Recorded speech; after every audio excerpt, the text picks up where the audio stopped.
of a wounded child. Because now, pills for children. You know that they're lethal. Lives can become such a mess.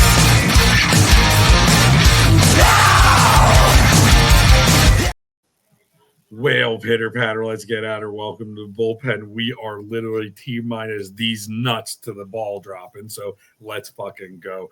As always, we have Jim, Nicole, and Jen. We're going to be doing our New Year's Eve special. So to kick it off with, everybody here at the podcast wants to wish you a happy and safe New Year. Please don't drink and drive. Take a fucking Uber or whatever. Don't be a dumbass. Don't be a fucking dumbass. That's the first thing. Don't be like, I may have my family on the road that night. Do not. Facts. So with that being said, you know who I am. I'm the asshole Joe the Bull Guy. And today we are going to be diving into the fascinating history of one of the world's most iconic New Year's Eve traditions, the Times Square ball drop, right? You know, other than 15 years old, it's the only other ball drop I get excited for. So whether you've seen it in person or on TV or just heard about it, the sights of the glowing orb descending down the New York City skyline really is synonymous with starting off the new year. But how did it all begin? Let's find out. Jimbo, why don't you give us a little history on it, and let's see what we got. You know, interesting enough, to understand the origins of the Times Square ball drop, we have to travel back to 1904. At the time, Times Square wasn't called Times Square. It was known as Longacre Square, a bustling hub for horse carriages. But that same year, the New York Times moved its headquarters to a new skyscraper at the intersection of 42nd Street and Broadway.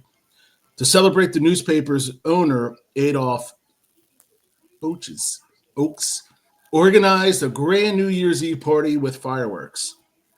The event was a hit, drawing over 200,000 people. But there was a problem.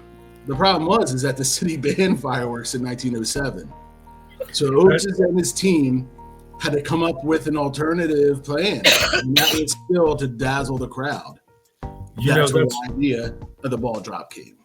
Dude, that's fucking crazy, because if you think about it, it started in what, 1904. The first ball didn't drop when I was 15, but no, in 1907. Like that's just 3 years. That's 3 years that they sat there and looked at nothing because fireworks were gone. So what would you do? And now today, at least you can buy Well, you can't buy fireworks, or no, you can. Just there's a spot in Chinatown. I'll tell you where to go. Don't worry about it. Don't worry about it. You can play Baccarat. Different episode. Just different. Yeah, we'll talk about that after this and when legality and statute of limitations gone. But Nicole, why don't you go ahead and tell us about yours? All right. The concept of a time ball wasn't new. It was actually dates back to the early 19th century, when time balls were used to help ships synchronize their clocks for navigation. These devices would drop at a specific time each day, usually noon, from towers in port cities. Inspired by the tradition, Ouch hired an electrician named Walter Palmer, Walter, to create a special ball for a New Year's Eve. On December 31st, 1907, the first Times Square ball made its debut. It was made of iron and wood, weighed 700 pounds, and was illuminated by 100 incandescent light bulbs. A marvel of modern technology at the time. As midnight approached, the ball was lowered from a flagpole on the roof of the Times building, marking the beginning of what would become a global tradition. Well, that's insane. Like, we really think about this shit. Like, it's crazy. It was an electrician, and it was Walter, because that's all I think. Oh, there you go. Well, he's an electrician. And there's been multiple designs of this, right? Wally, thank you for zapping yourself year after year. But there were 7 designs of the ball so far. We're on the 7th design. And it's funny because the first construction of that was iron, wood, and it was constructed with aluminum until 1998. This is how they fucking did it. Like, you want to talk about some crazy shit? That to me is pretty interesting. Jen, what do you got for us?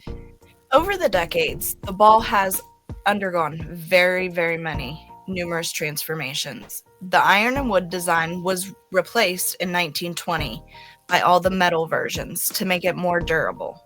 Now, by the 1950s, neon lights were added, giving the ball an even more dazzling appearance.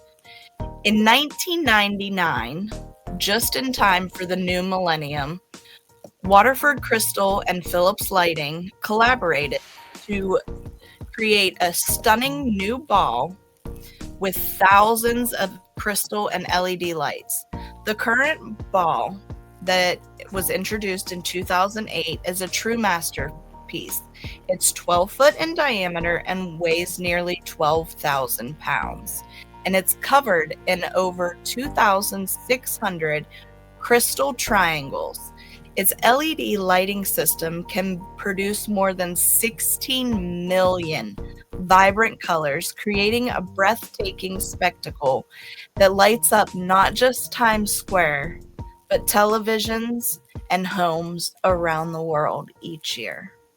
You know, the interesting part about that is it was only 2 years that it didn't drop.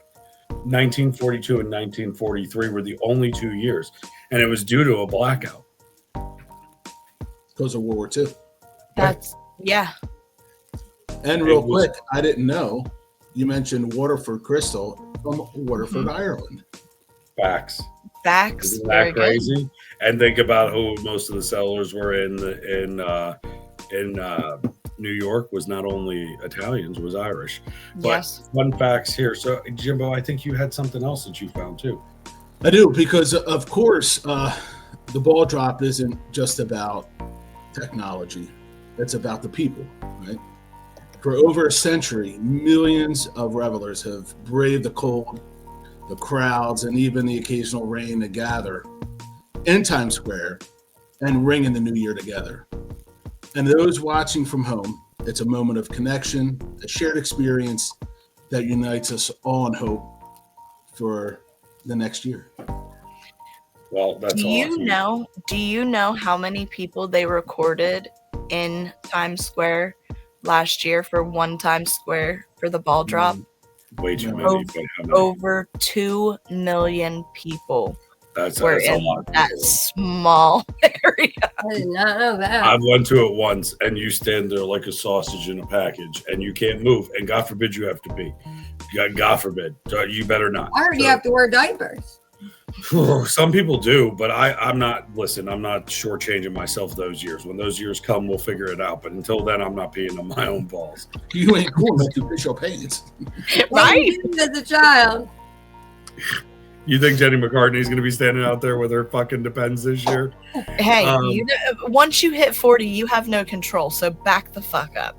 I'm not sure. Look, I'm not knocking it. But so the next time you watch that ball glow and descend down Times Square, remember the rich history and the innovation that comes along with this tradition to life, right? It's more than just a countdown. It symbolizes a collective optimism and celebration. So thank you for tuning in to watch the ball drop and enjoy this episode. And don't forget to subscribe and leave us a review. And until next time, have a safe night and drive safely. Please drive safely. We do have something from the network. Carl would like to say something before we do the ball countdown. Carl, why don't you say something? On behalf of the network, I want to congratulate Joe and guys. Happy New Year! And this show is going to the sky. So, again, congratulations and Happy New Year's, guys. Be safe and happy. Thank you. And Happy New Year's for me and my family. Jimbo, Nicole, do you guys want to add something? And Jen as well? Same thing. Yeah, Happy same New thing. Year. We love Thank you. you. My family to yours. The podcast to yours. Now listen, Have guys, a safe and great New Year. get your shit together. We're getting ready. The ball's about to drop. You ready? Okay, let's go. I got Ready. mine. Jimbo, you I got got yours. one You out guys, there. everybody's got their stuff. Carl, go get something to drink. You have something to drink? Carl. You're supposed to be. Damn fucking- it, Carl. Don't bring